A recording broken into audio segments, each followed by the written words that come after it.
Last time हमने जो topic start किया था वो SSL man in the middle attack को हम स्टडी कर रहे थे। आज वहीं से हम कंटिन्यू करेंगे। अच्छा, आज हमने देखना है कि इस पे अटैक होता कैसे है और इसके लिए टूल कौन सा यूज़ होता है। असल में फर्स्ट में 2009 में मॉक्सी एक साइंटिस्ट था। इसने ये अटैक सक्सेसफुली इसके ऊपर लॉन्च किया था। अब उसने जो टूल बनाया था उसने कस्टमाइज्ड टूल क्रिएट किया था एक, ठीक है, और उस टूल का नाम था SSL स्ट्रिप टूल। ये टूल उसने खुद क्रिएट किया और इसके ऊपर जो प्रोटोकॉल है हमारे पास, इसके ऊपर उसने टैग किया और वो टैग सक्सेसफुल था। 2009 की बात है ये, ठीक है। अब उसने अटैक कैसे किया था उसको ज़रा हम देख लेते हैं।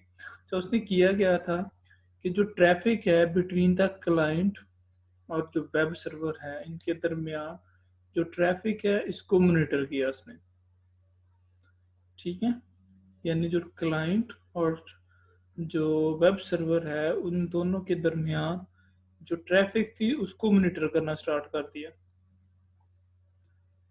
यानी उसको इंटरसेप्ट करना स्टार्ट कर दिया।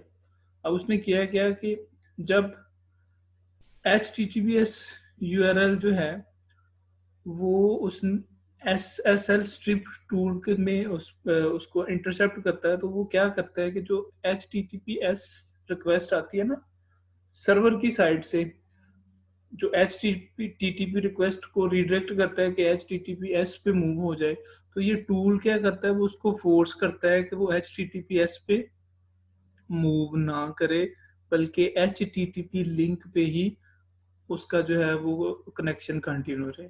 और उसकी चेंजेस को जो वो क्या करता है ये दरमियान में उसको मैप करता रहता है, ठीक है। जो अटैकिंग मशीन होती है वो सर्टिफिकेट सप्लाई करती है वेब सर्वर को, ठीक है। और जो जो क्लाइंट है उसको इम्पर्सोनेट कर देती है, यानी उसको कोई सर्टिफिकेट नहीं मिलता। अब जो ब्राउज़र है जो सर्वर है वो ये सोचता है कि उसकी कम्युनिकेशन जो है वो एक्चुअल जो क्लाइंट है उसके साथ हो रही है, लेकिन दरमियान में जो मिडल मैन है वो एक्चुअल में क्या कर रहा है, वो इम्पर्सोनेट कर रहा होता है क्लाइंट को।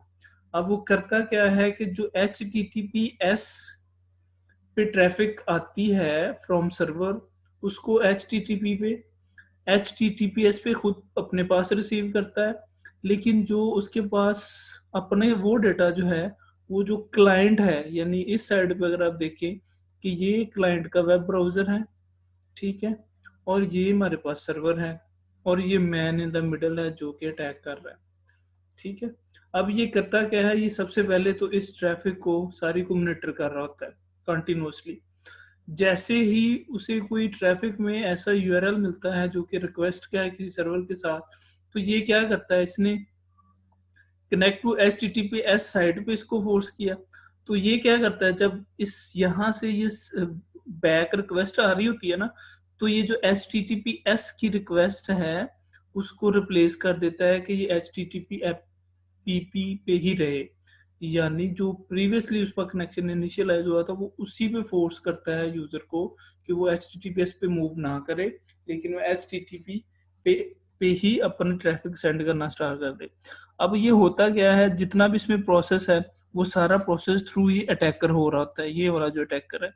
अब यहाँ पे ये वाली जो इस सिस्टम से ट्रैफिक आ रही है यहाँ तक, वो आ रही होती है HTTP रिक्वेस्ट के थ्रू, यानी उसमें जो पासवर्ड्स हैं जो जो डेटा है वो इनक्रिप्टेड नहीं होता।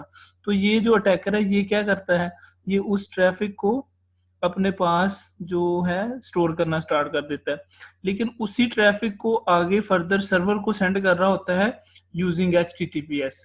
यानी यहाँ से आगे जो ट्रैफिक है वो HTTPS के थ्रू ही जा रही होती है, यानी वो इनक्रिप्टेड होती है। लेकिन दरमियान में इस वक्त इस अटैकर का क्या रोल होता है, ये इसकी ट्रैफिक को कैप्चर करना स्टार्ट कर देता है और करने के बाद जो है उसे सेंड करता है, और इसी तरह इनकी कम्युनिकेशन स्टार्ट होती रहती है। अब इसके आगे जो कम्युनिकेशन है वो इनक्रिप्टेड है, लेकिन यहाँ से इसके दरमियान जो कम्युनिकेशन हो रही है वो क्लियर टेक्स्ट की फॉर्म में हो रही है, क्योंकि ये अपना जितना डेटा है वो HTTP पे ही सेंड किया जा रहा है। ये जो अटैकर है इसने इसकी HTTP को HTTP TTPS पे कन्वर्ट ही नहीं होने दिया। अच्छा, आज दूसरा जो टॉपिक है हमारा ये सेशन लेयर का है और ये बड़ा मज़े का टॉपिक है। ये भी आप ये आल्दो एक्सप्लॉइट हो चुका है लेकिन ये स्टिल अभी चल रहा है, इसको अभी भी कर सकते हैं। ये जो सेशन लेयर है इसके ऊपर जो हमारा अटैक लॉन्च होता है उसकी बात हो रही है यहाँ पे। सेशन एक्चुअल में क्या होता है, आप जब भी किसी साइट पे लॉन्च अब कर रहे होते हैं, अब मोस्टली जो आपके पास साइट्स हैं वो कुकीज सेव करने की आपसे परमिशन मांगती हैं। कुकीज, अब उनका यूज क्या होता है कि लेट्स सपोज एक साइट है तो उस साइट पे लाखों जो है वो यूजर उस साइट को एक्सेस कर रहे हैं एट अ टाइम, ठीक है। तो जो सर्वर है अब वो हर दफा एक यूजर जो है वो multiple time, let's suppose with in a minute वो मल्टीपल टाइम सर्वर के साथ इंटरेक्ट कर रहा है, तो क्या जो सर्वर है वो हर दफा उसको ऑथेंटिकेट करेगा कि यूजर नेम क्या है, उसका पासवर्ड क्या है? क्या हर दफा वो ऑथेंटिकेट करेगा? अगर वो हर दफा करे ऑथेंटिकेट तो जो सर्वर है वो कभी भी सभी जो उसकी रिक्वेस्ट है उनको रिस्पॉन्ड नहीं कर सकता। अब इसको कम करने के लिए सर्वर क्या करता है कि जब आपका ब्राउजर जब आप ऑथेंटिकेट हो जाते हैं तो जो सर्वर क्या करता है एक छोटा सा एक आईडी बनाता है और उस क्लाइंट का जो क्लाइंट है उसकी डिटेल्स यानी उसका ब्राउजर कौन सा है, उसकी आईडी क्या है, उसके पासवर्ड या ऑथेंटिकेशन जो भी चीजें हैं वो सभी को अपने पास एक फाइल में स्टोर करवाता है और उस फाइल को एक आईडी असाइन करता है और वो आईडी ब्राउजर को दे देता है जो यूजर का ब्राउजर है। अब यूजर का ब्राउजर उसको एज अ सेशन कुकी या सेशन आईडी के तौर पे अपने पास स्टोर कर लेता है, ठीक है। फॉर एग्जांपल हम फेसबुक का सर्वर ले लेते हैं, ठीक, कि कितने यूजर्स इसको एट अ टाइम जो है वो यूज कर रहे होते हैं।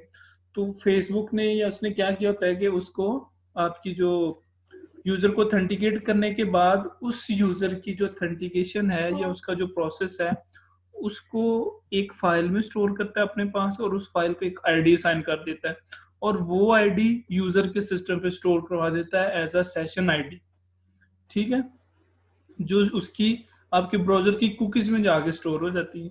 अब इन फ्यूचर जब आप कम्युनिकेशन कर रहे हैं सर्वर के साथ तो सर्वर क्या करता है वो उस आईडी को देखता है, जब ब्राउजर उसको रिक्वेस्ट करता है ना, ऑलरेडी जो ब्राउजर उसके साथ सेशन चल रहा है वो उसकी सेशन आईडी भी उसे देता है कि ये वाली सेशन आईडी है।